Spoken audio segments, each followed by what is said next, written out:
여러분에게 충만하시기를 축원합니다. 우리 주위 분들과 인사 나누겠습니다. 부활의 권세가 충만하시기를 바랍니다.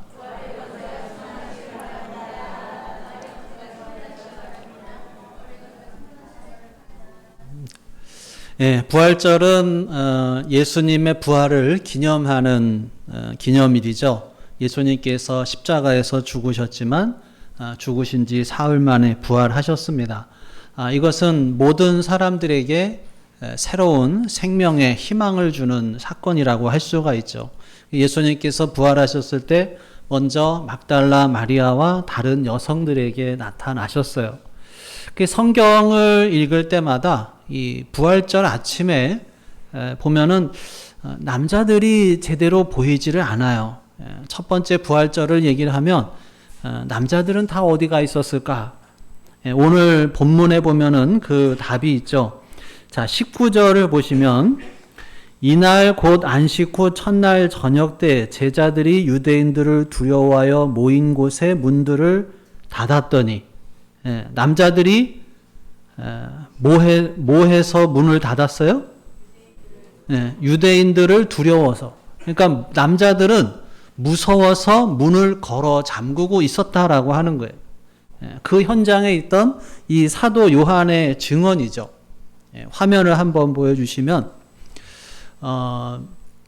예수님의 제자들, 유대인들이 두려워서 문을 꼭꼭 걸어 잠그고 첫 번째 부활절을 보내고 있었습니다.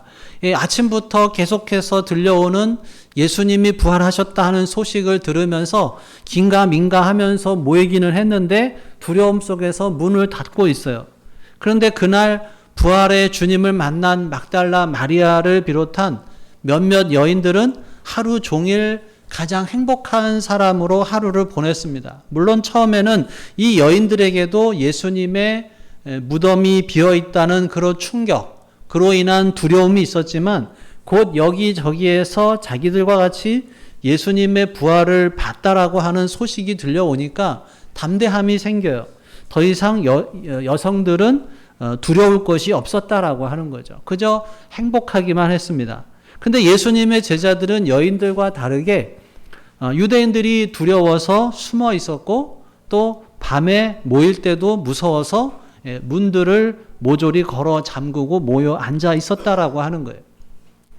이 본문에 보면은 문을 닫았다라고 되어 있지 않고 문들을 닫았다라고 되어 있어요. 그러니까 단수가 아니라 복수인 걸로 봐서 집 안에 있는 문이란 문은 모조리 다 닫은 거예요. 얼마나 두려웠으면. 여러분, 부활하신 예수님을 만나지 못하면 제자라도 별 수가 없어요. 부활하신 예수님을 만나야 기쁨과 능력이 있고 제대로 된 신앙의 힘이 있는 것이지, 그렇지 않을 때는 세상이 무서워서 문을 걸어 잠그고 살아가게 된다라고 하는 것입니다. 그래서 설교를 듣고 가르침을 받은 것으로 따진다면 제자들만큼 많이 받은 사람들이 어디 있어요? 안다고 하면은 그들보다 더 많이 아는 사람이 어디 있습니까? 그런데 그들은 세상이 두려웠고 이 무식하다던 여인들은 세상을 오히려 만만하게 봤어요. 왜냐하면 부활하신 살아계신 예수님을 여인들이 만났고 제자들은 못 만났기 때문에 그런 것입니다. 그러니까 우리들이 오랫동안 신앙생활하면서 오랫동안 설교를 들은 것만으로 만족해서는 안 된다는 거예요.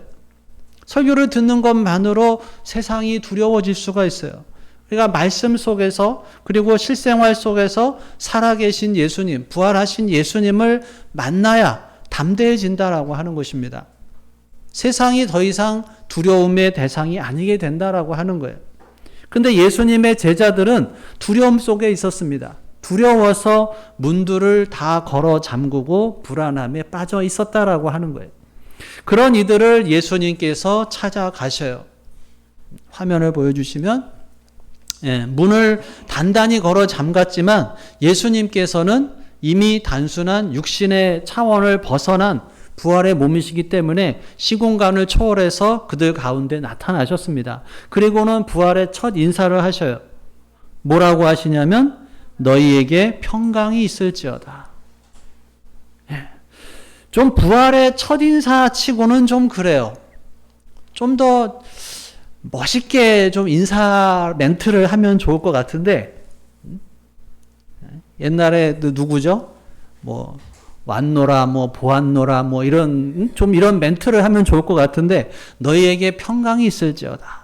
근데 이거는 우리가 듣기에는 너희에게 평강이 있을지어다 좀 약간 좀 특별해 보일 수 있지만, 사실 유대인들에게 있어서 평상시 인사예요. 평범한 인사예요. 우리식으로 말하면 그냥 안녕 이런 정도의 인사예요. 그러니까 그럼에도 그 인사가 제자들에게는 예사롭게 들리지가 않아요.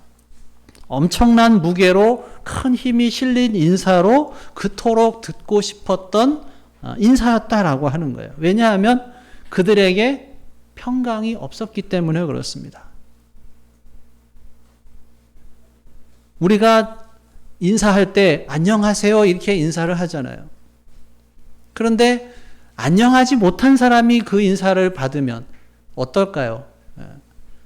안녕하세요 그러면 정말 그 인사가 남다르지 않은 똑같은 평상시에 똑같은 인사지만 내가 안녕하지 못할 때에 그 인사를 받으면 왠지 다르게 다가오는 것처럼 이 제자들에게도 그랬다는 거예요. 절망하고 있었고 평강이 없었고 안녕이 없었고 두려움에 빠져 있었어요. 어찌할 바를 몰라서 헤매고 있었습니다.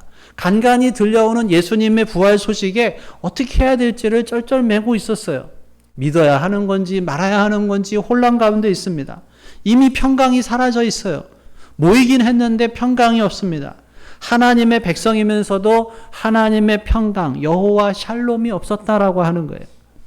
예수님께서 생전에 분명히 평안을 너희에게 끼치노니 곧 나의 평안을 너희에게 주노라. 너희에게 주는 것은 세상이 주는 것과 같지 아니하니라. 너희는 마음에 근심하지도 말고 두려워하지도 말라. 이 평안을 잃어버렸다는 거예요.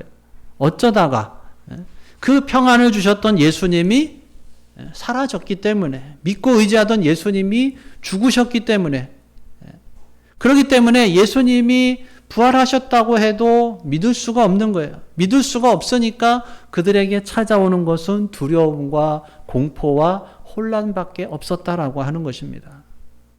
믿음이 있는 곳에는 든든함이 있어요. 그런데 믿음이 없는 곳에는 불안과 의심과 두려움밖에 없는 것입니다. 그래서 부활하신 주님께서 찾아오셔서 말씀하셔요. 너희에게 평강이 있을지어다. 그러면서 혹시나 이 친구들이 당신을 유령으로 생각하는 것은 아닌가 싶어서 당신의 손과 옆구리, 즉 못 박혔던 손과 창에 찔렸던 그 옆구리를 보여주십니다. 아마 발도 보여주셨을 거예요.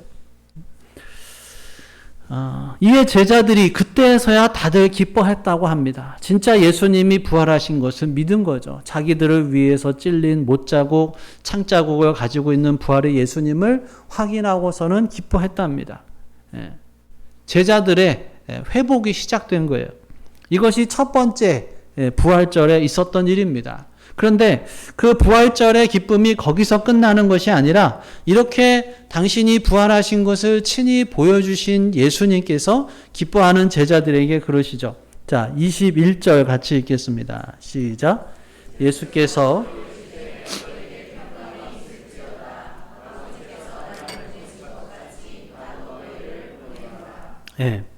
예수님께서 이 부활의 주님을 만나 기뻐하는 제자들을 그 자리에서 파송하셔요. 아버지께서 나를 보내신 것 같이 나도 너희를 보내노라. 어디로요? 세상으로. 삶의 현장으로. 그 왜 보내시느냐? 예수님께서 우리를 파송하시는 장면은 다른 복음서에도 있어요. 마태복음에 보면은 한번 같이 읽어볼까요? 시작.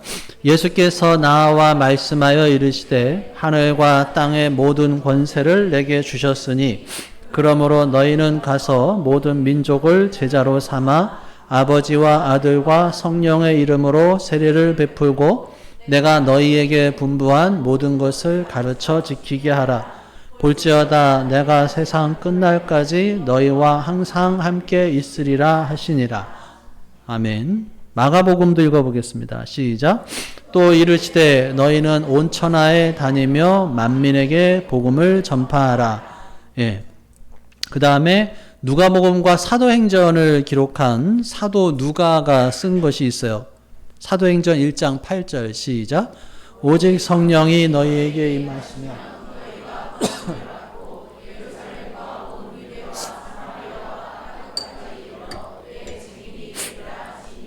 네. 예수님께서 제자들을 파송하셔요. 왜? 복음을 전파하라고. 땅끝까지 이르러서 복음을 전파하고 예수님의 증인이 되라는 거예요. 그 사명을 위해서 주님께서 끝날까지 함께 해주시겠다고 하셨어요. 그런데 오늘 이 요한복음에서의 파송은 조금 느낌이 다릅니다. 가서 복음을 전파하라 이런 말씀이 없어요. 뭐 땅끝까지 선교를 해라 이런 뉘앙스가 없고 그냥 선교가 파송의 목적이 아니에요. 그러면 뭐냐? 부활하신 주님을 만나고 그 부활의 사실을 확인하고 기뻐하는 제자들에게 그 자리에서 나도 너희를 보내노라. 왜 이렇게 파송을 하실까? 세상으로 나아가서 부활하신 예수님을 보고 체험하고 확신하는 그 부활의 신앙으로 살라는 거예요. 세상은 절망하고 있습니다. 세상은 살기 힘들다고 아우성치고 있어요. 세상은 불안해하고요. 세상은 죽고 싶다고 그래요. 평강을 잃어버렸어요. 그런 세상으로 나도 너희를 보낸다. 부활의 소식을, 부활의 예수님을 만나고 기뻐하는 그 제자들에게 그 기뻐하는 제자들, 나도 너희를 보낸다. 그 세상으로 절망이 있는 그 세상으로, 두려움이 있는 그 세상으로, 평강이 없는 그 세상으로 너희들을 보낸다. 너희들이 누구예요? 제자들. 어떤 제자들이에요? 부활의 예수님을 만나서 기뻐하고 있는 그 제자들을 두려움이 있고 평강이 없는, 절망이 있는 그 세상으로 보낸다는 거예요. 그곳에서 살라는 거예요. 그냥 살라는 것이 아니라 부활의 예수님을 만난 사람답게 살라는 거예요. 거기에서 예수가 누구라고 떠들고 전도하고 그런 거 안 해도 된다는 거예요. 그냥 부활하신 예수님을 모신 사람답게 평강 속에서 살라는 거예요. 공관 복음서, 마태, 마가, 누가 복음서에서는 이게 아주 분명하게 나와요. 부활하신 예수님께서 당신의 제자들은 직접 만나 주시지 않고 천사들을 통해서 여인들에게 그럽니다. 가서 당신의 제자들에게 알려주라고. 그가 죽은 자 가운데서 살아나셨고 너희보다 먼저 갈릴리로 가시나니 거기서 너희가 배우리라.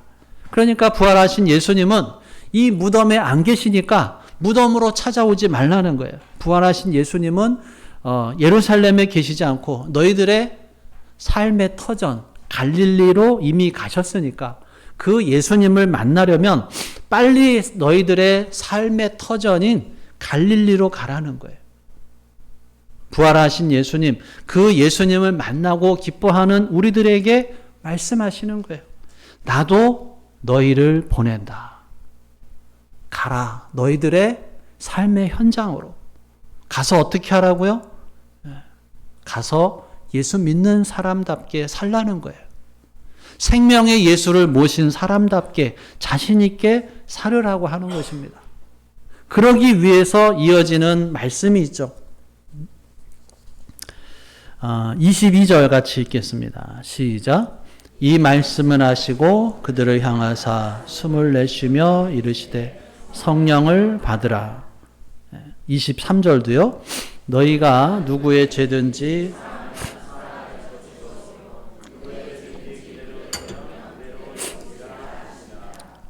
부활하신 예수님을 만났다고 그냥 무작정 나가면 무너진다는 거예요. 그래서 성령을 받으라고 하는 것입니다. 어떻게 받을까요? 주님께서 숨을 내쉬며 성령을 받으라고 하셔요. 숨을 쉬라는 거예요. 성령의 숨을 쉬라는 거예요. 성령의 숨을 쉬는 것은 뭘까요? 기도하는 것이죠. 늘 주님 앞에서 기도하는 것입니다. 기도하며 세상으로 나아가라고 하는 것입니다. 성령의 숨을 쉬라는 거예요. 그리하면 죄를 사해 줄 수 있을 정도의 거룩한 권세가 주어진다는 거예요. 사실 이건 굉장한 거죠. 죄를 사해 주는 것은 하나님만이 하실 수가 있는데, 근데 부활하신 예수님께서 그 권세를 우리들에게도 주셨다는 거예요. 너희가 누구의 죄든지 사하면 사하여 줄 것이요, 누구의 죄든지 그대로 두면 그대로 있으리라. 사해 주는 권세가 있으니까 자랑하라는 게 아니죠. 너희가 입 다물고 가만히 있으면 사람들의 죄가 그대로 있다는 거예요. 성도는 죄사함의 복음을 전하는 삶을 살아야 하는 것입니다. 하나님의 말씀을 증거하고 예수님의 부활을 삶으로 증거하는 사람들이, 증거하면은 사람들이 살고, 가만히 있으면, 성도가 세상이 겁나서 아닌 척하고 살면 그 동네 사람들, 그 공동체 사람들은 다 죽는다라고 하는 것입니다. 사랑하는 여러분, 이 마태복음, 마가복음, 누가복음이 쓰일 때는 모두 전도와 선교, 그러니까 교회를 세우는 일이 급했어요. 찾아가서 복음을 전해주는 것이 급했고, 그래서 제자들을 파송하는 목적이 전도였습니다. 외형적인 선교였어요. 그런데 요한복음은 그렇게 해서 이 땅에 이미 교회들이 많이 세워지고 그 복음서들이 이미 주님의 말씀으로 교회에 퍼져 있을 때예요. 이미 교회가 있고 성도들이 있던 때에, 그래서 요한복음은 복음서 중에서 가장 나중에 주후 95년경에 쓰여졌어요. 그러니까 마태, 마가, 누가가 기록할 때하고는 상황이 많이 좀 변했습니다. 나름대로 세상의 교회들이 세워졌어요. 그런데 문제는 뭐냐? 성도들의 이 세상에서의 삶이 문제예요. 세상에서, 이 삶의 현장에서 이 성도들이 경쟁력이 없는 거예요. 교회에서는 큰 소리를 치는데 세상 안에서, 교회 밖에서, 세상에 나가서는 그냥 쑥맥인 거예요. 근데 여러분, 신앙생활의 최종 정점은 이 세상에서의 삶이죠. 우리가 평생토록 교회에서 생활하는 게 목적이 아니잖아요. 수도원에서, 기도원에서 그런 수도사적인 생활을 하는 것이 목적이 아니라는 거예요. 마지막 화면 좀 보여주시면, 예수님께서 우리들에게 세상의 빛이요 소금이라고 하셨죠. 교회 안에서의 소금이요 빛이라고 하지 않으셨어요. 세상의 빛, 세상의 소금이라고 하는 거예요. 그러니까 정작 성도들은 은혜 받고 세상에서 소금이 되고 빛이 되어야 하는 것입니다. 그렇기 때문에 요한복음에서 부활하신 예수님께서 제자들을 파송하시는 것은 세상에서의 삶이라고 하는 거예요. 가서 그들과 더불어 살면서 예수님의 삶을 이어가라고 하는 것입니다. 예수님의 살아계심을 보이라고 하는 거예요. 사랑하는 여러분, 부활의 기쁨을 맛본 부활하신 예수님을 성령의 감동 속에 확신하고 마음에 든든하게 하는 여러분들에게 주어진 과제가 있다라고 하는 거예요.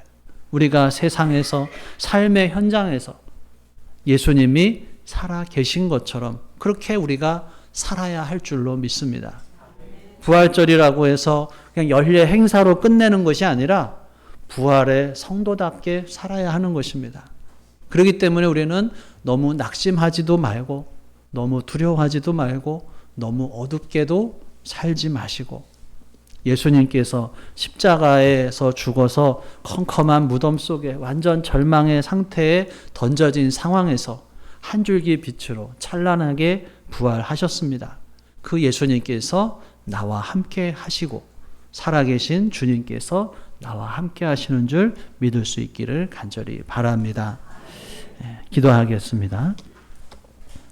오늘 주신 말씀 생각하며 함께 기도합니다. 나에게 주신 말씀은 무엇인지, 또 내가 붙잡아야 할 말씀이 무엇인지, 또 내 삶 속에서 믿음을 잃고 두렵게 하는 부분이 있는지, 예수님께서 주시는 평안을 내가 온전히 누리며 받은 사명 감당하기 위해서 결단해야 할 것이 무엇인지 다시 한번 우리 마음속에 계시는 성령 하나님의 음성에 귀를 기울여 보겠습니다.